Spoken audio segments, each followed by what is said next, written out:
ruang Patsus di Propam Polri dan telah dijalani oleh terduga pelanggar.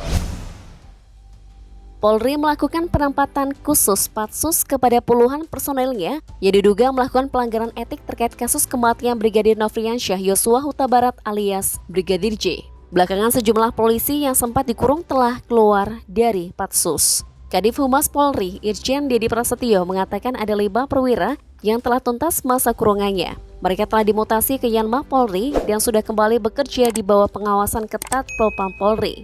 Namun begitu masih ada juga sejumlah polisi yang masih ditahan dan belum diketahui kapan akan dibebaskan.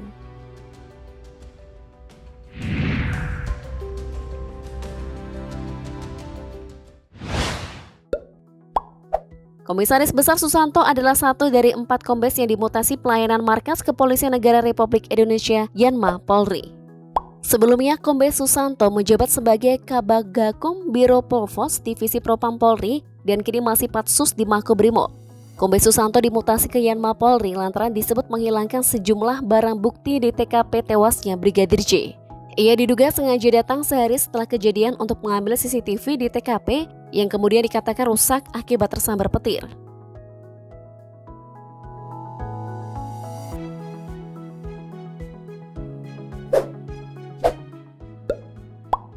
Setelah jabatannya sebagai Kapolres Jakarta Selatan dicopot, Kombes Budi juga segera dimutasi ke Yanma Polri.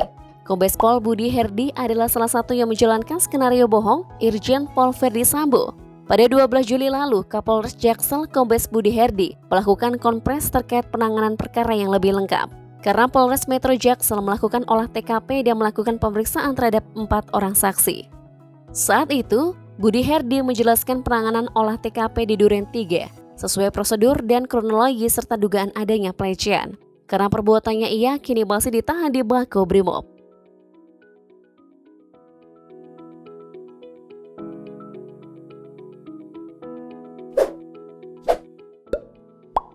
AKBP Hadik Hussein juga masuk dalam daftar anggota Polri yang terseret pusaran kasus kematian Brigadir J.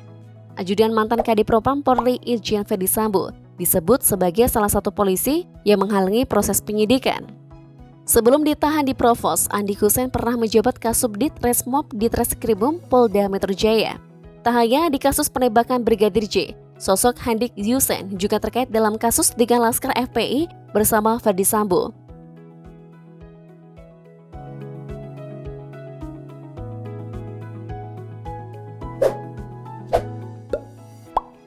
AKBP Raindra Ramadan dikenal Patsus lantaran diduga melakukan pelanggaran kode etik dalam penanganan kasus pembunuhan berencana terhadap Brigadir J.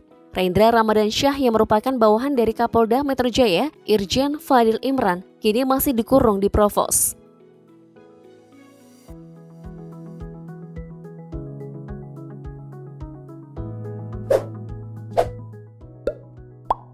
Komisaris Polisi Abdul Rahim pernah menjabat Kanit 2 Jatanras Polda Metro Jaya dan kini masih ditahan di Provos. Perwira polisi itu juga adalah salah satu yang mengikuti skenario Verdi Sambo untuk menghalangi penyidikan kematian Brigadir J. Abdul Rahim ikut dimutasi sebagai Yanma Polri.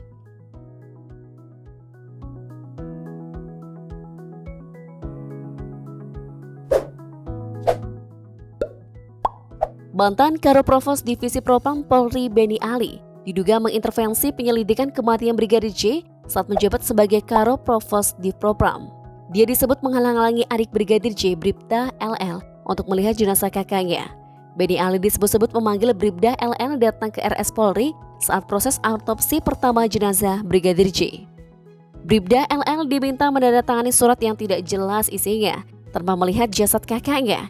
Kini ia telah keluar dari Patsus, namun masih menunggu jadwal sidang kode etik.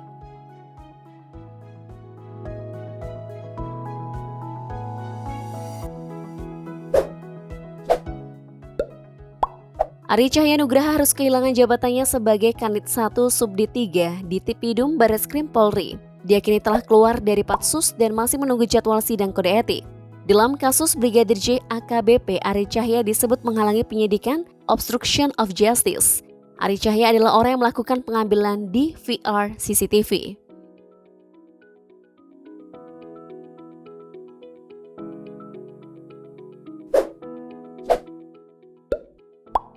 Mantan Kasat Reskrim Polres Metro Jakarta Selatan, AKBP Ridwan Reki diduga memiliki peran menghalangi proses penyelidikan dan penyidikan kasus tewasnya Brigadir J.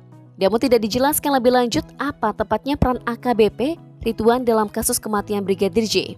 Nantinya, AKBP Ridwan akan menjalani sidang kode etik profesi. Jika terbukti melakukan pelanggaran, sanksi sesuai aturan akan diberikan.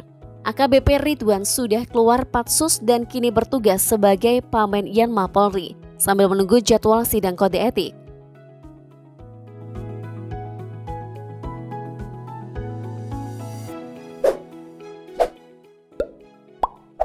Setelah bebas dari Patsus, mantan Kasubdit 5 Rinakta Polda Metro Jaya, AKBP Pujiarto juga telah selesai menjalani sidang etik.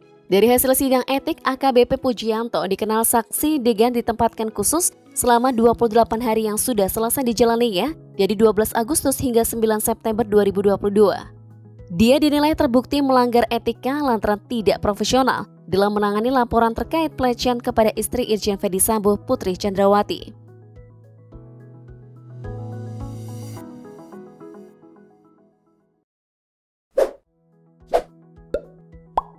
Mantan Kanit 1 Satreskrim Polres Jakarta Selatan, AKP Rifaizal Samuel telah keluar dari Patsus, namun masih menunggu sidang kode etik.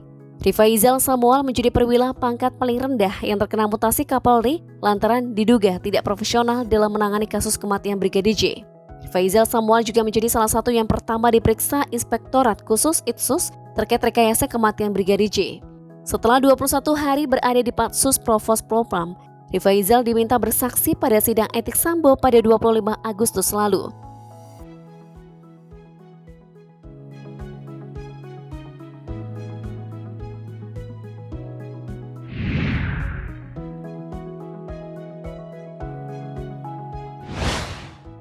Sementara itu ada 7 orang yang telah ditetapkan sebagai tersangka terkait kasus dugaan merintangi penyidikan kasus pembunuhan Yosua. Mereka yang menjadi tersangka ini masih ditahan. Dan berikut ini daftarnya. Brigjen Hendra Kurniawan selaku mantan Karopanminal Divisi Propam Polri.